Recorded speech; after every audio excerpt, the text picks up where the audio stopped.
दोस्तों, कैसे हैं आप लोग। हम आज अंक गणित में कुछ प्रमुख सूत्र, उसको डेफिनेशन के रूप में आप देख रहे हैं। इन चीज़ों को सीखना है हम लोगों को कि संख्या क्या है, संख्याक क्या है।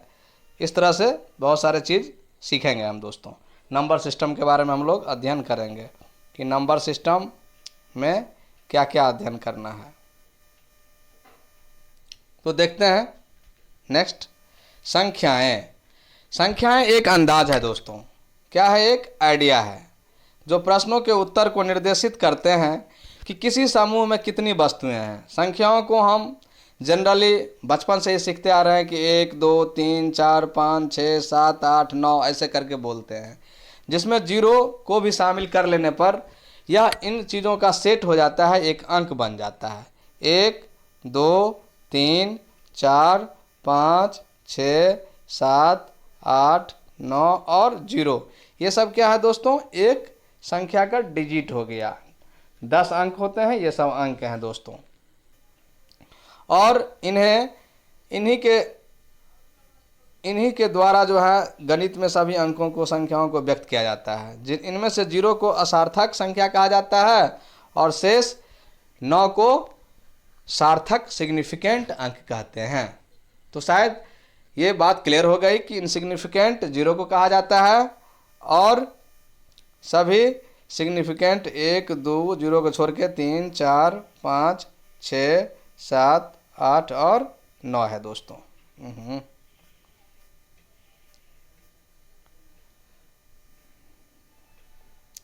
तो इस प्रकार हमने सीखा। अब नेक्स्ट चलते हैं, संख्याक। दूसरा टॉपिक है संख्याक। न्यूमरल्स, अंकों अथवा संकेतों का समूह, ऐसा समूह जो किसी संख्या को निर्देशित करता हो। संख्या कहलाता है किसी संख्या को, जैसे मान लीजिए 45 को, 65 को, 21 को, 22 को, कुछ भी 5 को, किसी भी संख्या को निर्देशित करता हो तो वो संख्याक न्यूमरल हो जाता है दोस्तों। अब एक अलग टॉपिक है प्राकृत संख्या, अपने आप में बहुत ही इम्पोर्टेंट है, नेचुरल नंबर। तो गिनती की जितनी भी संख्या है, सभी संख्याओं को दोस्त नेचुरल नंबर बोलते हैं, जिसे n से डिनोट किया जाता है। 1 2 3 4 5 6 7 8 9 10, ये सब जितना भी संख्या है प्राकृत संख्या है। यानी कि हम काउंटिंग करते हैं, बच्चा को सिखाते हैं 1 2 3 4 5 6 7 8 9 10 11 12 13 14 15, इस तरह से बोलो बच्चों, तो वह काउंटिंग नंबर है और काउंटिंग नंबर को नेचुरल नंबर बोलते हैं। काउंटिंग नंबर को नेचुरल नंबर बोलते हैं।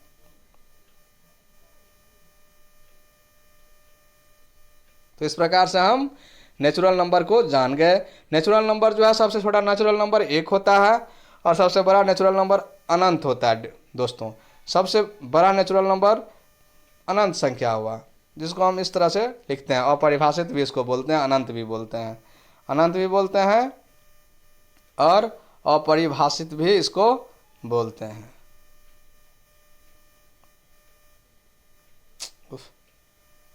अपरिभाषित भी बोलते हैं दोस्तों। चलिए नेक्स्ट चलते हैं अब पूर्ण संख्या की ओर। पूर्ण संख्या जो है आपका देख रहे हैं, होल नंबर्स बोलते हैं, W से डिनोट करते हैं, इसे W से दोस्त डिनोट करते हैं।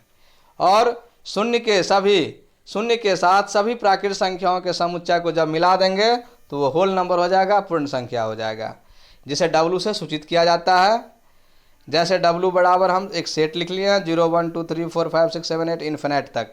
यानी कि वास्तविक रूप से सभी प्राकृत संख्याएं पूर्ण संख्याएं होती है, लेकिन शून्य केवल पूर्ण संख्या है और प्राकृत संख्या नहीं है दोस्तों। अब हम चलते हैं इंटीजर की तरफ।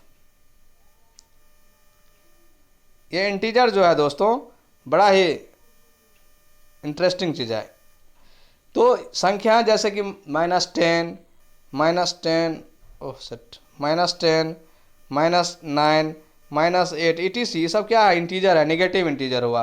0 ना तो नेगेटिव है ना पॉजिटिव है, और 10 12 15 17 18 कुछ भी समथिंग 1 2 3 4, ये सब क्या है? पॉजिटिव इंटीजर है दोस्तों। तो इंटीजर को हम आई से डिनोट करते हैं, आई फॉर इंटीजर होता है। तो इस प्रकार हम डिफाइन कर सकते हैं, देख सकते हैं डिफिनेशन संख्याएं -3, -2, -1, 0, 1, 2, 3 आदि को पूर्णांक कहते हैं। इसे i तथा z से सूचित किया जाता है। i से हो चाहे z से आप सूचित कर सकते हैं। और इसका सेट को हम इस तरह से दिखाए हुए हैं दोस्तों। पूर्णांक और शून्य, अब शून्य के बारे में देखते हैं। तो शून्य एक ऐसा पूर्णांक है दोस्तों, शून्य एक ऐसा पूर्णांक है, ना तो ये निगेटिव है ना तो पॉजिटिव है, ना धनात्मक है ना ऋणात्मक पूर्णांक है, लेकिन निश्चित रूप से और ऋणात्मक पूर्णांक तथा अधनात्मक पूर्णांक इसको हम कह सकते हैं। नॉन पॉजिटिव इंटीजर कह सकते हैं और नॉन निगेटिव इंटीजर कह सकते हैं। तो इस प्रकार धनात्मक पूर्णांकों का समूह को हम 1 2 3 4 5 6 7 8 9 10 लिख सकते हैं दोस्तों, बहुत सारे नंबर को।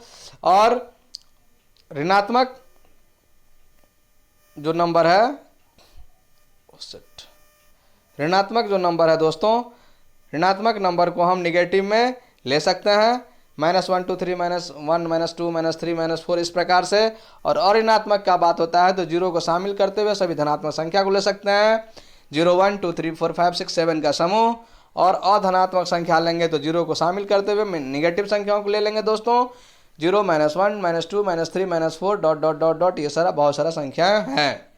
और हम एक चीज़ और जान गए कि किसी भी संख्या को हम 0 से डिवाइड नहीं कर सकते हैं।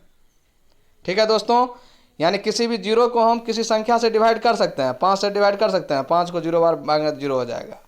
लेकिन वही 0 से अगर 5 को डिवाइड करना हो तो नहीं होगा, ये इन्फिनिट बार में कटेगा दोस्तों, ये ध्यान रखेंगे। तो इस प्रकार से हम इस पॉइंट को भी, कोई भी प्राकृत संख्या शून्य से विभाजित नहीं है, अतः हर डिनोमिनेटर कोई भी शून्य नहीं हो सकता, किसी का भी, किसी भी भिन्न संख्या का डिनोमिनेटर का, किसी भी भिन्न का डिनोमिनेटर शून्य नहीं हो सकता है दोस्तों। अब शून्य सम संख्या इवन नंबर होता है, यह केसी सिन्हा के बुक में भी आईएससी में पढ़ने को मिलेगा दोस्तों, जो यह 2 से विभाजित है। अब हम पूर्णांक की तरफ जा रहे हैं, ये पूर्णांक है दोस्तों। तो हमने पूर्णांक का अध्ययन भी किया, पूर्णांक शून्य को कहते हैं, ऋणात्मक नंबर को कहते हैं और धनात्मक संख्या को कहते हैं। बस इस तरह से आप देख लीजिए इस सेट को, ये सारा एग्जाम्पल हो गया।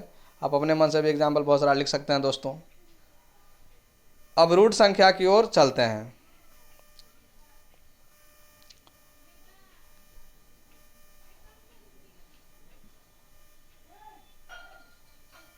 रूट संख्या, प्राइम नंबर्स, जिन संख्याओं में एक तथा स्वयं को छोड़कर किसी अन्य संख्या से भाग नहीं लगे उन्हें रूट अथवा अभाज्य संख्या कहते हैं दोस्तों।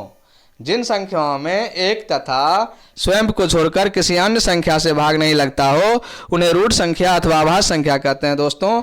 एक अभाज्य संख्या नहीं है, अतः सबसे छोटी अभाज्य संख्या 2 को कहेंगे। ध्यान रखेंगे, एक कोई अभाज्य संख्या नहीं है, इसलिए 2 को अभाज्य संख्या कहेंगे। और 2 सम संख्या भी है दोस्तों, 2 इवन नंबर भी है और ये प्राइम नंबर भी है, दोनों नंबर है। अब नेक्स्ट चलते हैं अगले टॉपिक की ओर।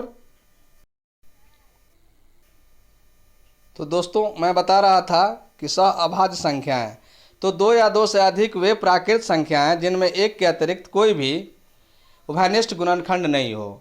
जैसे 7 और 9 के बारे में हमने बता रहा था कि 7 को जब भाग करेंगे, ऐसी मौसल निकालेंगे तो यहाँ 2 एलसीएम आएगा, सॉरी 2 शेषफल आएगा, फिर 7 में भाग देंगे 2 3 6, फिर 1 बचेगा, फिर 1 से 2 में विभाजित करना पड़ेगा तो 1 दूना 2 कट जाएगा, यानी कि आपका मौसा 1 हुआ।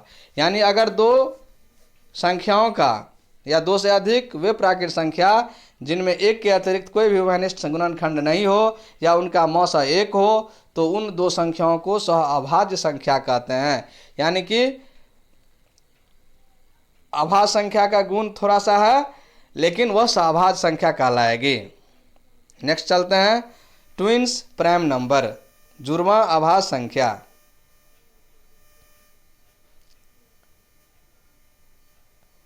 आप देख रहे हैं 9 नंबर ट्विन प्राइम नंबर्स।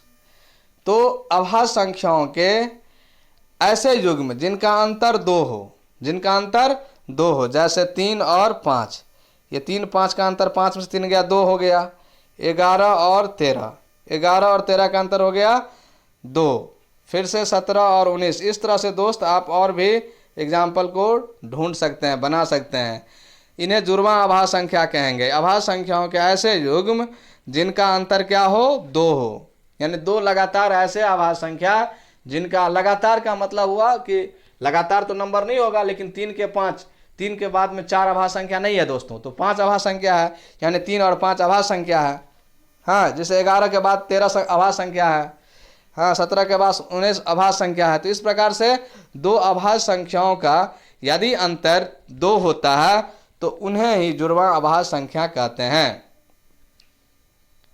इसे आप याद रखेंगे। मेरे ख्याल से आप लोग समझ रहे हैं दोस्तों। नेक्स्ट चलते हैं। कोई बहुत टफ चीज़ नहीं है, लेकिन इस डिफिनेशन को याद रखेंगे, प्रैक्टिस करेंगे तभी याद होता है दोस्तों। क्योंकि कहा भी गया है, अंग्रेजी में एक प्रोवर्ब्स है, practice makes a man perfect. Practice make a man perfect. तो इसलिए प्रैक्टिस ही किसी व्यक्ति को परफेक्ट बनाता है दोस्तों, परिपूर्ण बनाता है। चलते हैं हम नेक्स्ट वीडियो की ओर। सम संख्या, तो ये तो आसान है, आप लोग पढ़े हैं। वे संख्या जो 2 से पूर्णतः विभाज्य हो सम संख्याएं कहलाती है। और इसके एग्जाम्पल में दोस्तों 0 को भी आप शामिल कर लीजिए। 0, 2, 4, 6, 8, 10, इस तरह से बहुत सारी संख्याएं आएगी जो सम संख्या होगी, जो 2 से पूरा विभाजित होगी। विषम संख्याओं का सेट में दोस्तों, विषम संख्या वे संख्या जो 2 से पूर्णतः विभाजित नहीं होती है, वो विषम संख्या कहलाती है। आप जान ही रहे हैं दोस्तों। तो इस प्रकार से 1, 3, 5, हाँ 7, 9, ये सब क्या है, विषम संख्या है। तो इस प्रकार से सम संख्या, विषम संख्या, ट्विन प्राइम नंबर्स हमने सीखा। अब नेक्स्ट चलते हैं, यौगिक या भाज्य संख्या। अभाज्य तो देख लिया, अब कंपोजिट नंबर जो डिविजिबल होगा, इसका स्टडी कर लेते हैं दोस्तों। यौगिक या भाज्य संख्या, कंपोजिट नंबर्स, वैसी संख्या जिनके गुणनखंड 2 से अधिक हो। वैसी संख्या है जिनके गुणनखंड 2 से अधिक हो, यौगिक या भाज्य संख्याएं कहलाती है। यौगिक या भाज्य संख्याएं कहलाती है वैसी संख्या जिनके गुणनखंड 2 से अधिक हो। गुणनखंड निकालेंगे तो 2 से क्या होगा, अधिक होगा। जैसे 4 है तो 4 का गुणनखंड निकालेंगे तो 2 दूना 4, यानी अब इसको ब्रेक कीजिए। 4 का गुणनखंड क्या क्या हो सकता है, 1, 2 और 4, यानी दो संख्या से ज़्यादा हो गया गुणनखंड, तो ये संख्या क्या हो गया, भाज्य संख्या हो गया, यौगिक संख्या हो गया। दूसरा एग्जाम्पल देखते हैं, देख लेते हैं 10 ले लेते हैं, मान लेते हैं 10 है, तो देखिए 2 पंचे 10, यानी कि 1 भी हो गया, 2 भी हो गया, 5 भी हो गया और 10 भी हो गया ऐसा गुणनखंड। यानी 2 से ज़्यादा गुणनखंड हो जाएगा तो हम वैसी संख्या को दोस्त क्या बोलेंगे, भाज्य संख्या बोलेंगे, कंपोजिट नंबर बोलेंगे, यौगिक संख्या बोलेंगे। अब एक बेहतरीन संख्या की ओर हम चल रहे हैं, संपूर्ण संख्या, ये परफेक्ट नंबर। तो जिन संख्याओं के सभी गुणनखंडों का योग संख्या का दुगुना हो दोस्तों, जिन संख्याओं के सभी गुणनखंडों का योग संख्या का दुगुना हो उन्हें संपूर्ण संख्याएं कहते हैं। जैसे 6 और 28 संपूर्ण संख्याएं हैं। कैसे, तो 6 का हम गुणनखंड निकाले दोस्तों, 6 का गुणनखंड निकाल कर दिखाए थे अभी। तो 6 गुणनखंड क्या क्या होगा, 1 होगा, 2 होगा, 3 होगा और 6 होगा। तो 1, 2, 3, 6 सबको जोड़ देंगे, 6, 3, 9, 2, 11, 1, 12, तो ये संख्या 12 आपका जोड़ करके आया। और हमने बताया है कि जिन संख्याओं के सभी गुणनखंडों का योग संख्याओं का दुगुना हो, संख्या का क्या हो, दुगुना हो। 6 का गुणनखंड हुआ और 6 का दुगुना हो गया, 6 दूना 12, तो यानी ये संपूर्ण संख्या हो गया दोस्तों, है ना। बड़ा ही चमत्कृत संख्या है ये। और 28 का भी जब हम गुणनखंड निकालेंगे दोस्तों तो 1, 2, 4, 7, 14, 28 आएगा। सभी को जोड़ेंगे तो 56 आएगा और 28 को 2 से गुना करेंगे तो क्या होगा, 56, यानी संख्या का डबल हो गया। तो संख्या का डबल भी हो और संख्या का गुणनखंड करने पर सभी गुणनखंडों का जोड़ भी हुआ संख्या का डबल प्राप्त हो तो हम समझ जाएंगे कि ये संपूर्ण संख्या है दोस्तों। तो इस प्रकार से हमने इतने सारे चीज़ों को देखा। आप इसे पॉज करके सारा डिटेल नोट कर सकते हैं। मैं एक बार इस तरह से स्क्रीन पर ये डिफिनेशन आपको ये कर दे रहा हूँ। और दोस्तों ये वीडियो मैं छोटा ही बना रहा हूँ, यदि पसंद आए तो ज़रूर इसे लाइक कमेंट कीजिए। तब तक के लिए बाय बाय,